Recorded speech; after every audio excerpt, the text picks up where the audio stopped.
This morning, I felt like I just woke up with no spoons, no energy, just nothing. I crammed two coffees and I was sat on the sofa and I was like, just nothing is getting me going today. I was really, really struggling. And I've got a big to-do list to do. I'm recording this on Saturday. I'm heading to a conference on Monday. I've got so many things to do. And yet I was sat there just not able to get started. And then I had a quick look on LinkedIn and I was going through some of the questions and messages I've got since the ADHD podcast. Thank you so much, by the way, to anybody who sent me in a question. And I was looking through the ones that had been sent in.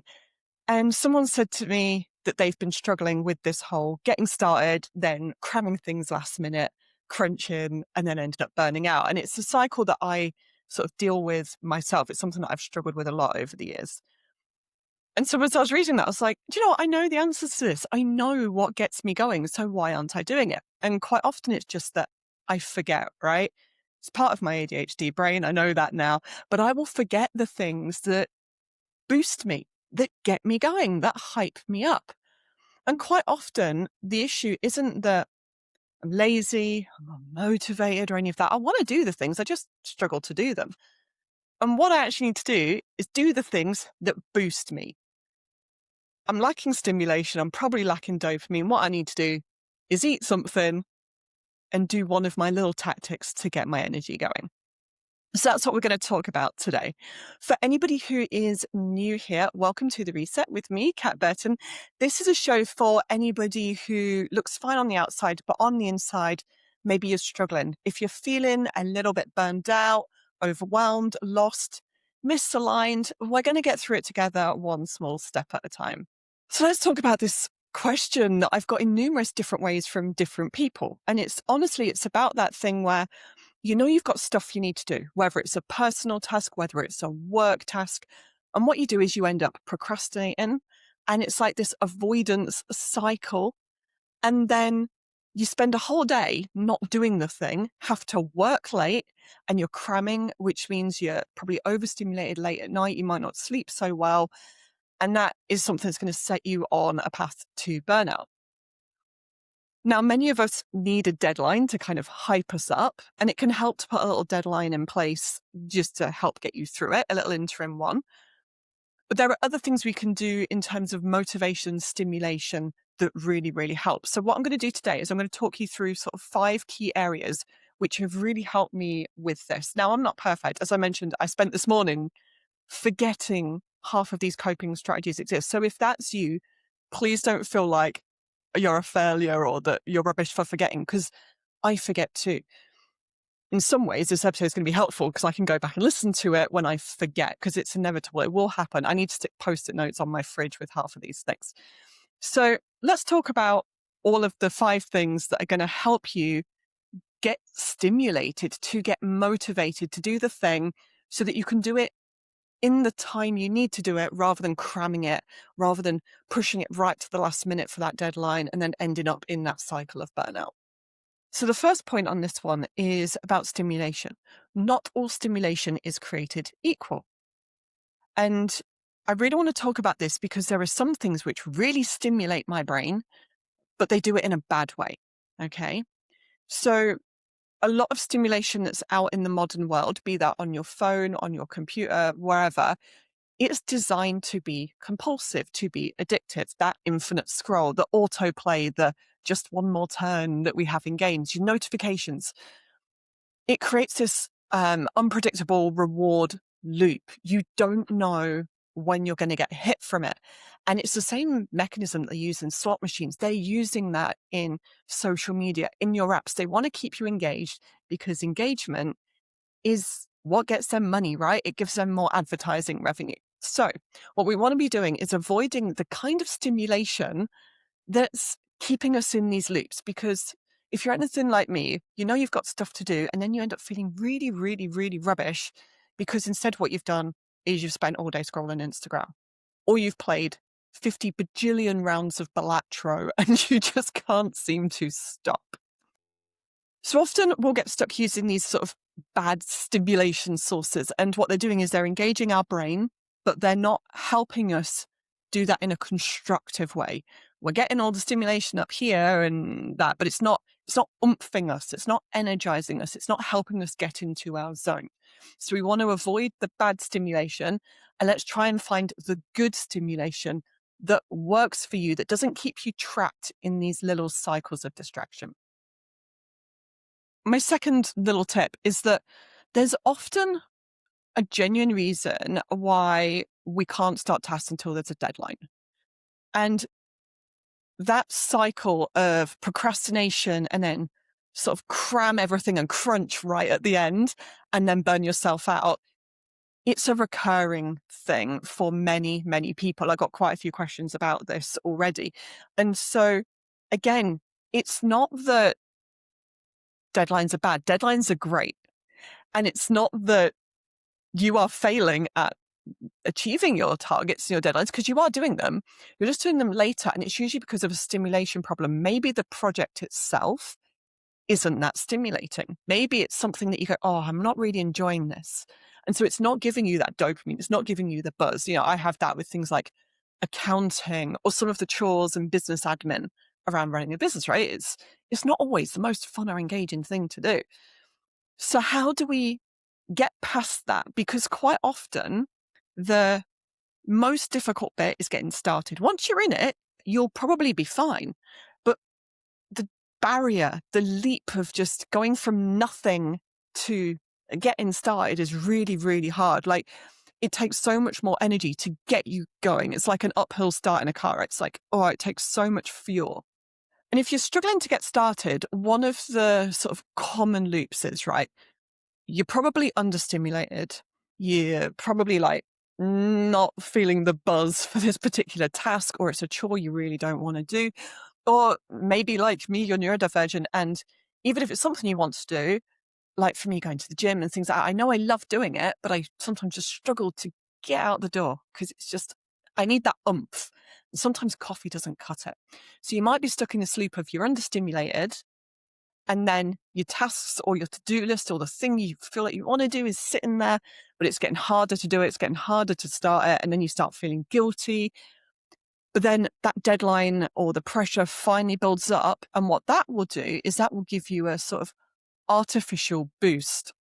It's going to give you some like artificial stimulation in the form of like adrenaline, cortisol, all those little stressors. That's enough to ramp you up. But then what will likely happen is, because you've started late and you've started under stress, you're going to cram late night, you're going to crunch at the end of a project, you're going to burn out. And then quite often we'll just repeat that cycle. Now, it's not about trying harder. Like, you can't just magically try to start earlier, because if you don't have the stimulation to get you started, it's you fighting a losing battle, right? So what we need to do is let's find ways to activate you, to get you started, and to help you begin those tasks, because it is just about beginning. Once you're in, I promise you, it gets so much easier once you're in, but just starting is really, really hard. So let's talk about stimulation, what might work for you, what works for me. Everybody is different, right? Some people need to go and work in an office because they love the buzz and that helps them going. Body doubling is a big thing for ADHD. It helps you just get in the zone. But some people really struggle to work in an office and that doesn't work for them. So what we're going to do is we're going to need to look at your individual things that get you going. And it's not always easy to figure them out. So I spent some time this morning, because I was on the sofa and I was like, ugh, just in my little slouch in my jammies, drinking my coffee. I was like, right, what things hype me up and what things don't? So I made my little list. I'm going to talk through them just in case they spark anything of interest in you, but also to show you that we're all kind of different. So my good ones, my good stimulation, the things that will help me amp up and get moving or start work. My big one is music. And I never really realized how important music is to me until recently. I love going to festivals, gigs, socializing. I'm better when I'm dancing, when I'm moving, when I'm listening to music. Music just does something that just makes my brain happy. And so I will often listen to the radio. The reason I do that is because if I have to pick music to listen to, that's like mental energy, right? And so I just don't know what I want to listen to. And then the problem that I'll often get when I'm listening to a specific album is, I'll sing along or I'll get really hooked into it, right? So what I need to do is listen to something where I'm going to get the kind of music I like. I don't quite know what it is. It gives you a bit of that dopamine reward when you do get a song you really love, but you can also just turn the volume down. You can mute it for a minute. It's not sort of time boxed like a podcast or an album where you go, oh, that's an hour long. I need to listen to the full thing. So for me, music is absolutely huge. This morning, that's the thing that got me off the sofa because I'd had my 2 coffees. I was absolutely not feeling it for today. And then I stuck on Kerrang radio. I fucking love Kerrang radio. Like it's my music tastes to absolute T. Absolutely love it. So I'll listen to Kerrang radio, and I was just sat there and I started to get a little bit of I was like just bopping a little bit on the sofa. I was like, hey, I've got some energy. And then I got up, I did the washing up. I got myself sorted. I got myself dressed. Like I got out of my jammies, and it was just through listening to music.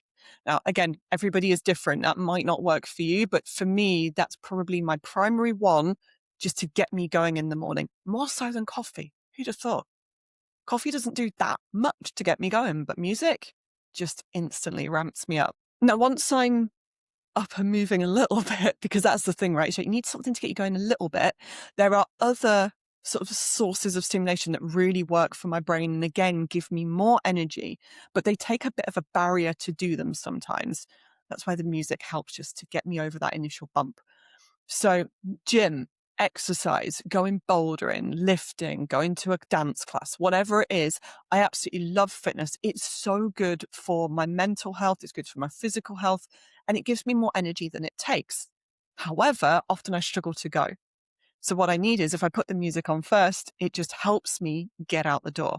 Same for just going for a walk. Sometimes I just don't want to be perceived. I just don't want to encounter people, but I know getting outside really, really helps. So instead it's like, right, you know what, I'll go outside, but I'm going to put my headphones on. I'm going to just make it appear that I'm in my zone so that I'm not going to have to deal with the social side, but just moving, bit of vitamin D, little bit of nature really, really helps. And if I just go outside for a 15, 20-minute walk, I'll come back and I've got so much more energy and I'm ready to go.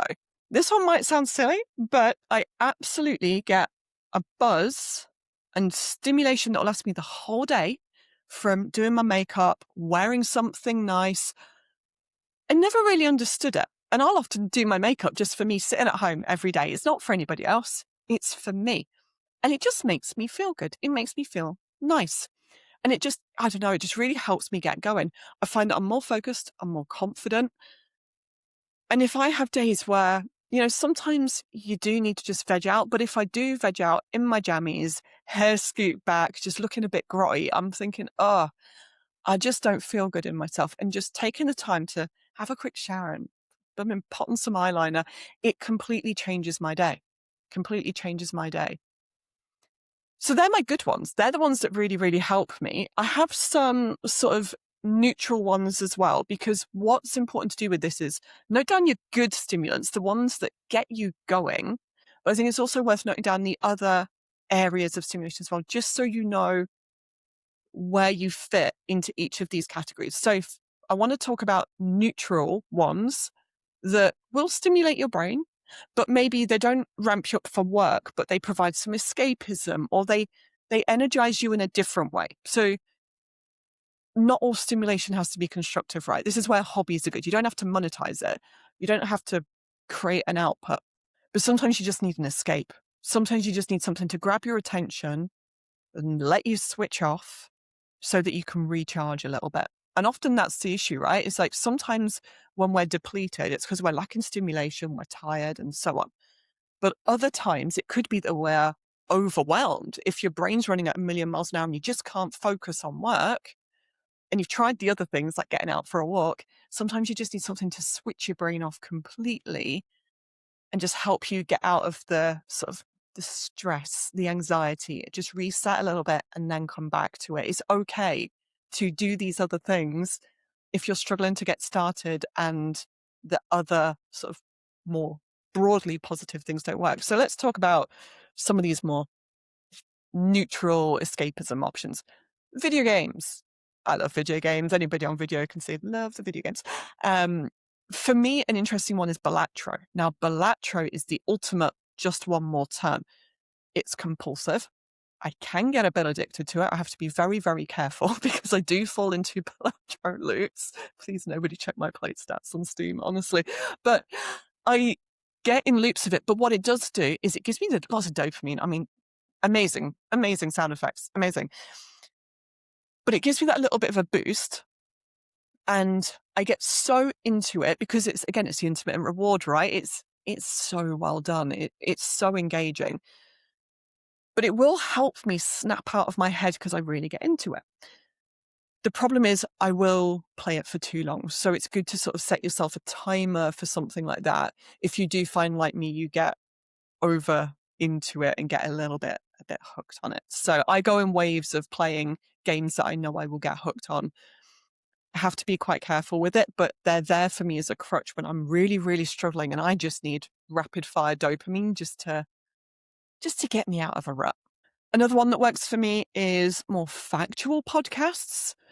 Now, podcasts for me fall into two different camps. Sometimes an entertainment podcast on a topic you don't really care about can almost work like radio, and they to me fall into the good camp for these will boost me to work because it just gives me a little bit of mental stimulation enough to sort of kickstart my brain and get me working. However, I'm an absolute sucker for self-help, self-improvement podcasts. I listen to so many like ADHD and Neurodivergent podcasts. I just love learning new facts. Now, when I'm listening to these, they sap all my attention. I am locked in. I'm going to hyper focus on that episode because I want to learn everything, right? I want to take it all in. And so podcasts for me fall into two categories, those good ones, and then the factual ones, which they're like a game. They're a form of entertainment that is sort of escapism. And it's not pure escapism when it's factual. You know, I'm not chilling. I'm actually learning, but it does something to just help my brain reset if I am in sort of an overthinking or rumination loop. And then one final one is books. Now, I've mentioned previously that I've struggled to read for a very long time. I struggle to sit still a lot of the time, like trying to read a book during the day when I'm at home on the sofa, not going to happen. But what I can do is read at night before bed. I find it helps wind down my brain. And that's a good tip for almost like regulating your amount of stimulation, right? It will help provide that escapism and sort of just balance you out a bit because sometimes we have too much stimulation and you just need to like wind down a bit because your sleep is going to be really important to helping you not burn out, to help you be more productive in the time you need to be. So books are an interesting one for me. Can't do them during the day most of the time, but at night, I think they're really, really helpful for a little bit of regulation. Gets you off your phone before bed as well. Just a little lamp, half an hour of reading. I promise you'll sleep so much better. So let's talk about bad stimulation. And just to say, these are just my personal ones. Everybody is different. And each of these things has their place. So it's not that I don't use them, but I have to be very, very strict with myself and very careful with them. So, number one, social media. I think I talk about in pretty much every episode. It's got that variable reward trap on steroids. There's so much dopamine. There's so much doom scrolling and you'll habitually check it. If you're anything like me, if I've got Instagram on my phone, which I don't have it on there at the moment, I check it in the browser. If it's on my phone, I will scroll and I'll scroll, and I'll see something great. Yay, that's your reward, like the slot machine. Scroll. Yay, another thing. The intermittent nature of that dopamine is so compelling and it is incredibly addictive.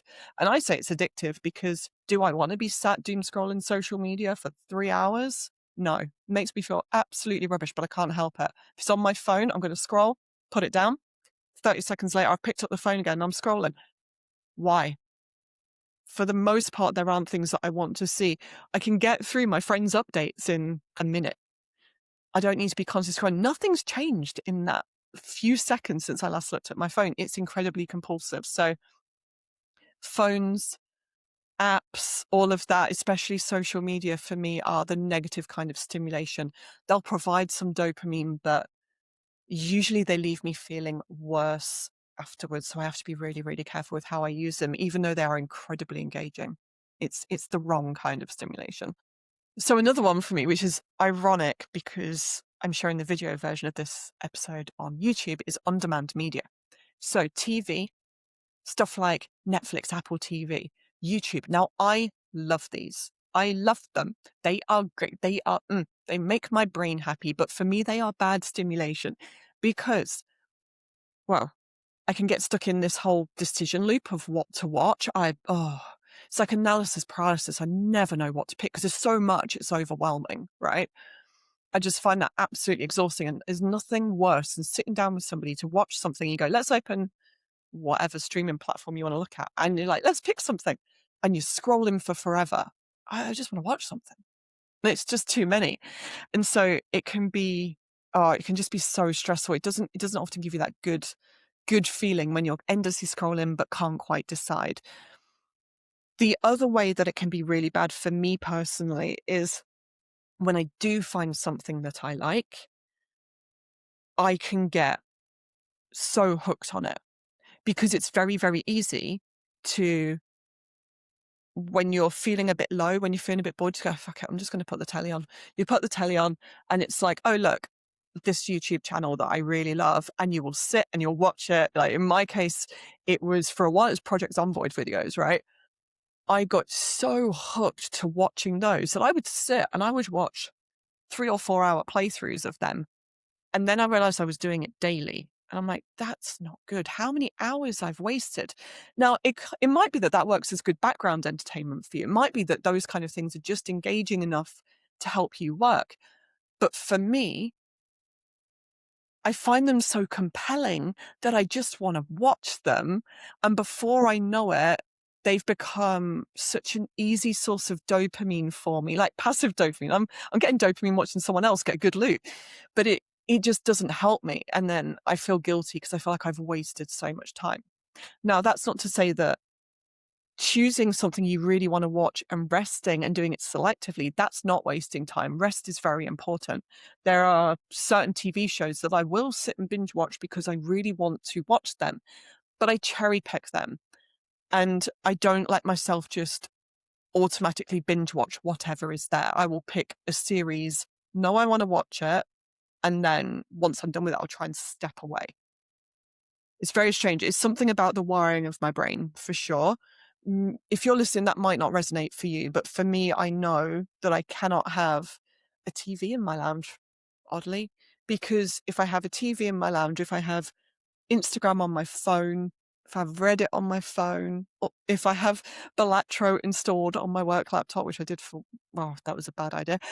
If I do any of that, I'm going to default to them whenever I'm feeling like I did this morning, when I was drinking my coffee, when I was understimulated, and I will get stuck in their stimulation cycles. So I need to avoid all of those as much as possible, choose when I'm using them, and try and do the good stimulation. The doing my hair and makeup, the getting out for a walk, the going to the gym, to dancing around my kitchen, to whatever new rap metal song is trending at the moment. That's what I need to do. So I think that's what we need to do for you as well. It's like, if you're struggling with this, don't just use my list. Think about what works for you. And it does take a little bit of time, and you have to kind of be really honest with yourself, right? Because it's really hard to say to yourself, oh, this thing that I really enjoy is actually really bad for me, or it just doesn't serve me in the way that I think it does. And then to break that cycle, it's even harder. It's why I can't have the apps on my phone. It's why I can't have a TV in my lounge, because just having them there is enough. I need to put in really hard limits, like set a really physical, firm boundary on my tech so that I don't end up using those things. So once you've figured out your stimulation list, like the good things, the neutral escapism things, the kind of bad ones that are a bit too compelling, that make you feel a bit rubbish, what you're going to want to do is match the sort of stimulation you need to the task that you're trying to do. You're not going to try and rely on your willpower to get you started. You want to use the correct kind of stimulation to get you ready for the thing. So, for example, if you need to do a boring task, if you're doing something that you're going to dread, like accounting, let's put on the radio, put on Brain FM, whatever the things are that hype you up and amp you up, is going to give you energy to get through it. Don't try and sit there doing them in silence. Don't try and scroll social media, because if you're scrolling social media, that's going to give you so much dopamine in that as soon as you stop, it plummets. And then trying to do those boring tasks is even harder because there's even less stimulation doing accounting, right? Or some of our work tasks. Your brain's naturally going to want to do the thing that it finds really engaging and fun. So the more you do those things, the harder it is to start. We're going to want to step away from them. Don't use the bad stimulation. Try and use the good ones. And then if you're still struggling, body double them. I mentioned this on the ADHD episode, but trying to work near or with someone. If you can't do it in person, if you really struggle with like office spaces, just message a friend and say, look, I'm going to focus for an hour. Do you want to body double with me? You know, you don't have to be on a call or do anything like that. It's just checking in with someone. Or say, I really need to do this thing. I'm really struggling. Will you keep me accountable? That can work so well. Just a bit of accountability. Just message someone and say, I'm struggling to start this task. I'm going to spend 30 minutes on it. I'm just going to bullets what I can do in 30 minutes. Can you keep me accountable? Can you check in with me in 30 minutes and see if I've started? And that might just give you enough. And by the time you've done 30 minutes, you might well be in your loop, in your zone enough that you can work for an hour, a couple of hours. You might just be able to blitz it. Okay, so lots of content there. What I'm going to do is I'm just going to sort of TLDR it for you. I'm going to ask you some questions, sort of coaching style, to help you figure this out for yourself. And once you've answered these, hopefully it'll help you get started. Hopefully it'll help you get out of those little loops and we want to get you over that hurdle, right? The barrier to entry, because that's the hardest bit. Once you're in, hopefully that momentum keeps itself going. So number one, we've got 5 questions. Number one, think about sort of the last time you felt go fuel, or like the last time you felt like something amped you up. What were you doing? What was happening around you? So maybe it was, as I said, radio. Maybe it was music. Maybe it was the buzz of an office. Maybe you'd done something. Note down the last time that happened, but try and keep track of it. Those days where you feel like, oh, I'm amped up today. What is it? Is it because you're excited about something that's happening at the end of the day? Just try and note them down, because then you're going to realize, right, these are my things. These are my go fuels. These are my positive stimulation sources. Number 2, we're going to write down all the things that grab your attention easily, but kind of leave you feeling worse afterwards. So these would be things that are sort of more the bad stimulants. I mentioned mine, social media, like really compelling games can be kind of bad, even though I love playing them, right? And it doesn't mean you have to rule them out for forever. But on the days when you are really struggling, you're going to want to avoid these. You want to avoid them as much as possible. Question number 3, we're going to do the same, but think about things that grab your attention easily, but leave you feeling better. Like, what engages you? What's an easy thing for you to do that gives you a little bit of a buzz? Okay. It just makes you go, oh, I feel happier. I feel lighter. I feel more engaged, right? Just try and note down those. And again, keep track of all these. Maybe write them in 3 different lists in a notebook and just keep adding to it over time. Number 4, when you've got all these lists, what we're going to do is we're going to refine it further, because what I want you to think about is, which of these things can you stop easily at any time without feeling like you're instantly brought back into it, right? So, for example, for me, radio. If radio's on, I might want to listen to an end of a song, because otherwise it's going to earworm me for the rest of the day. But that's 2-3 minutes at most, and I can stop it. I can pause it. You know what? If someone knocks on the door, if the phone rang, I wouldn't mind pausing a song, right? Or like just muting it. They are good stimulation. That's going to help you refine your list, and especially if you're not sure between like the good and the neutrals, right? The ones where you can stop at any time, you can be interrupted, it doesn't really matter as much. Those are your good stimulants. The ones where it's compelling, where you can't stop, or where you just feel like, oh, just a couple more minutes, oh, just a couple more on this. They're often the bad ones. Now, obviously, that's not with work or tasks. It's great if you're being productive. But I'm talking about the procrastination things, the apps, the social media. They're the things that they're going to pull you out of your productive loop. All right. And this is what we're trying to do is, right, we're going to try and help you get into your productivity zone so that you're not crunching, so that you're not burning out. So the more you can recognize these and pull yourself into that and get over that like hump of starting, you're going to be more productive. You're going to get things done during work hours and you can switch off at the end of the day. And then you can go do all the bad dopamine all you like. You can go and scroll social media as your reward, play 6 hours of blackjack, whatever it is you want to do, because you've earned it, right? You've earned that, the cheap dopamine at the end of the day. But just shove it to the end, not at the start. Okay, and then number 5's an interesting one. I've been thinking about this a lot recently because of the whole ADHD diagnosis, where you sort of end up masking and forgetting what you used to enjoy. But also, the world has changed so much. I mean, the last few years in particular with technology, it's ramping up ridiculously fast. I can't keep up. But when you were a kid, when you were really young, before sort of all of this latest wave of like all the social media, all of the apps, what used to make you happy? What did you find really fun? And it could be something really random. Like if I think, do you know what I really loved when I was little? I loved going out in the garden and climbing trees. I absolutely loved climbing trees. Now I'm like, oh, I love bouldering. Who'd have thought? But there's a mix there, right? There's the physical side of it. I didn't really want to always sit still. I enjoyed being out in nature. I enjoyed, as I say, climbing trees, just exploring. I did enjoy games. I absolutely loved my Nintendo NES when I was growing up. Like, loved Super Mario Brothers 3. So good. But that for me, games were always something that were really good as like mostly escapism. And I loved learning.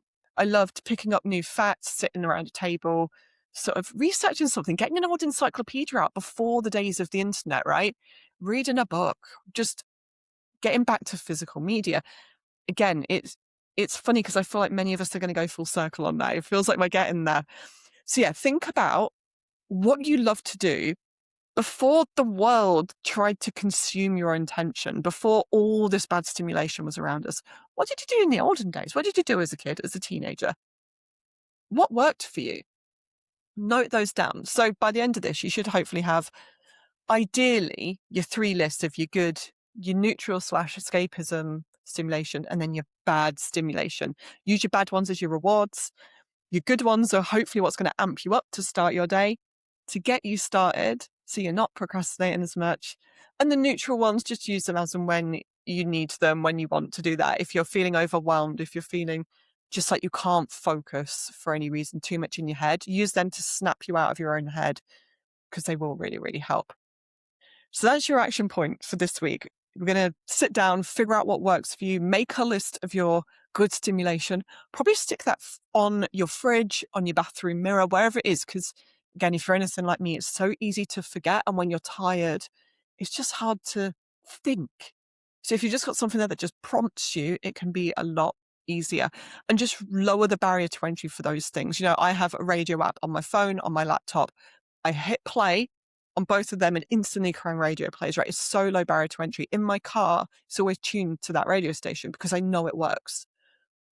So just make your list and find ways to make it easier to do those things. And I promise you that will really help you get started. And if you find something that works for you that is not on my list, or if you figure out some good sort of stimulation, or if there's a really bad one that is terrible for you that I've not mentioned, can you just pop it in the comments for me? Because it will really, really help everybody else to see those like broader pictures, because we're not all the same. And I guarantee that my list is not going to be the same as your list or as somebody else's. All right, that's everything for today. If you can give me a quick thumbs up or a comment, that just really, really helps me. It lets me know I'm on the right track and that this content is helpful. If you do have specific questions like people have been sending in already, or specific topics you'd love me to cover in future episodes, please head over to gothboss.co.uk/podcast and send me a message. You can also just drop me a message on LinkedIn if you like. If we're connected on there, just feel free to ping me a message if you find that easier. I would honestly really love to hear from you. It makes my little heart happy when I find that it's helped somebody, especially the ADHD episode. I had so many lovely comments and just heartwarming stories from that one. So I'll pop a link to my comment form and to my LinkedIn in the show notes. And of course, as always, a final reminder, I am not a licensed therapist, doctor, accountant, lawyer, any of those things. I'm simply a neurodivergent people pleaser who worked super bloody hard, survived many burnouts, avoided many, many, many more. And I sort of hit the top of my career ladder and realized, this isn't working for me. I need to do a big old reset and build a life that works for me and my brain. If any of that resonates with you, please do join me on this journey. I will see you next time. Bye-bye.